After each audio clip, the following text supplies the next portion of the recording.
நீங்க யாரு? நீங்க என்ன பண்ணிக்கிட்டு இருக்கிறீங்க? நீங்க என்ன ஃபீல் பண்ணுறீங்க? நீங்க எங்க போகிக்கிட்டு இருக்கிறீங்க? இது எல்லாத்தையும் மற்றவங்க கிட்ட சொல்லிக்கிட்டே இருக்கிறீங்கன்னா உங்களை வீழ்த்த நீங்களே எதிரிகளை உருவாக்கிக்கிட்டு இருக்கிறீங்கன்னு அர்த்தம்.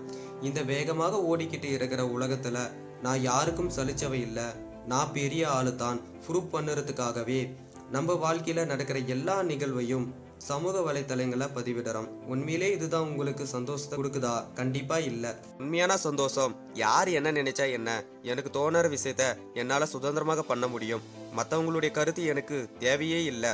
என்னுடைய சந்தோஷம் எனக்குள்ள இருந்து தான் வருது அப்படிங்கறத புரிஞ்சுக்கிறதுக்கு தான் உண்மையான சந்தோஷம். அப்படி உங்களுடைய உண்மையான சந்தோஷத்தை அடையணும்னா நீங்க செய்ய வேண்டியது ஒன்னே ஒண்ணுதான், நீங்க பேயா மாறணும். பேய் எப்படி யார் கண்ணுக்கும் தெரியாம இருக்கிறதோ அதே போல நீங்களும் யார் கண்ணிலும் படாமல் காணாமல் போகணும். யார் கண்ணிலும் படாமல் அர்ப்பணிப்போடு உழைக்கும் போது அதனுடைய சந்தோஷம் தனி. காணாம போன நீங்க ரொம்ப நாள் கழிச்சு யார் கண்ணிலாவது படும்போது புது வெர்ஷனா இருப்பீங்க. எப்படி இதை பண்ண, எப்படி உன்னால இதை பண்ண முடிஞ்சது? ஒவ்வொருத்தரும் ஆச்சரியமா கேட்கும்போது உங்களுக்குள்ள பேரானந்தமா இருக்கும். ஆனால் உண்மையிலே இருள் உலகத்துல பேய் மாதிரி யார் கண்ணிலும் படாம உழைச்சி வாழ்க்கையில உயர்ந்த இடத்துக்கு போறீங்கன்னா நீங்க என்ன பண்ணிக்கிட்டு இருக்கிறீங்கிறத யாருக்கிட்டையும் சொல்லணும் கூட உங்களுக்கு தோணாது. எப்படி இருந்தாலும் யாரு மூலமாவது உங்க வளர்ச்சி இந்த உலகத்துக்கு தெரிய வரும்போது பெரிய அதிர்ச்சியா தான் இருக்கும். கம்பேக் ஸ்டோரி எழுத எல்லாருக்கும் பிடிக்கும், ஆனா எல்லோராலையும் அவங்களுடைய கம்பேக் ஸ்டோரியை எழுத முடியாது. இந்த இருள் உலகத்துல பேய் மாதிரி யார் கண்ணிலும் படாம உங்க கம்பேக் ஸ்டோரி நீங்களே எழுத ஆசைப்பட்டீங்கன்னா இந்த வீடியோக்கு ஒரு லைக் தட்டி விட்டுட்டு வீடியோவை ஃபுல்லா பாருங்க. ஹலோ சார், வீடியோக்கு போயிடலாமா? ஹலோ மக்களே, நான் உங்கள் ஒருவன் MR Sakthi. Come to channel. இந்த உலகத்துல இருந்து டிஸ்பியர் ஆனதுக்கு அப்புறம் இந்த கோல்ஸை தான் செட் பண்ணணும், இப்படித்தான் டைம் ஷெட்யூல் பண்ணணும், ஒரு டாஸ்கை இப்படித்தான் முடிக்கணும் நான் சொல்ல வரல. இந்த வீடியோ முழுக்க முழுக்க எப்படி டிஸ்பியர் ஆகிறத பத்தி தான் சொல்ல போறேன். அதுல நம்பர் 1, செட் யுவர் மவுத். உங்கள் வாயிலிருந்து வரக்கூடிய வார்த்தைகள் நீங்க நினைச்சு கூட பார்க்க முடியாத அளவுக்கு உங்களுக்கு ஏமாற்றத்தை கொடுக்கும்.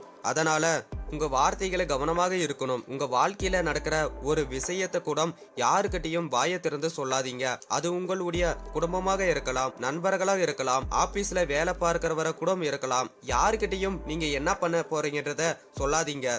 உங்களுடைய வாழ்க்கை துணை வெற்றி பெற சந்தோஷமான ஆளா இருக்கிறாங்கன்னா அவங்க கிட்ட சொல்லலாம். எனக்கு தெரியும், நம்ம நாக்கு அடக்கிறதா அவ்வளவு சுலபமான விஷயம் கிடையாது.